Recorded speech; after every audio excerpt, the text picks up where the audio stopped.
அன்பு நெஞ்சங்கள் அனைவருக்கும் வணக்கம். இந்த பதிவு பார்த்துட்டு இருக்க எல்லாருக்கும் நான் ஒரு விஷயம் சொல்ல விரும்புகிறேன்.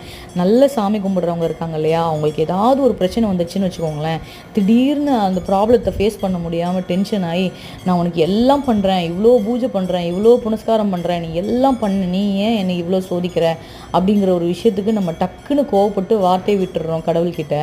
அந்த மாதிரி இருக்கவங்களுக்கு தான் ஒரு விஷயம் நான் சொல்ல விரும்புகிறேன். நம்ம இப்போ படுற கஷ்டத்துக்கு நம்ம மட்டும்தான் பொறுப்பு. நம்ம என்ன தவறு செய்கிறோமோ அதோடைய பலனை கண்டிப்பாக அனுபவித்து தான் ஆகணும். அதில் எந்த மாற்றமும் கிடையாது. சாமி நமஸ்காரம் பண்ணுறதுனால ஒரே ஒரு விஷயம் மட்டும் கம்மியாகும். மலை மாதிரி இருக்கிற விஷயம் கண்டிப்பாக பனி மாதிரி நம்ம கம்மியாக ட்ரை பண்ணுமே தவிர அதை கண்டிப்பாக குறையும்னு சொல்லவே முடியாது. ஏன்னா நம்ம உப்பு தின்னா தண்ணி குடிச்சு தான் ஆக வேண்டும். அதனால் தப்பு பண்ணுறதை கம்மி பண்ணிக்குவோம். முடிஞ்ச அளவுக்கு யாருக்கும் எந்த கெடுதலும் செய்யாமல் இருப்போம். அப்படியே மீறி நம்மளுடைய கருமத்தை நம்ம அனுபவிச்சுட்டு இருக்கும்போது கடவுளை தயவு செஞ்சு யாரும் திட்டாதீங்க.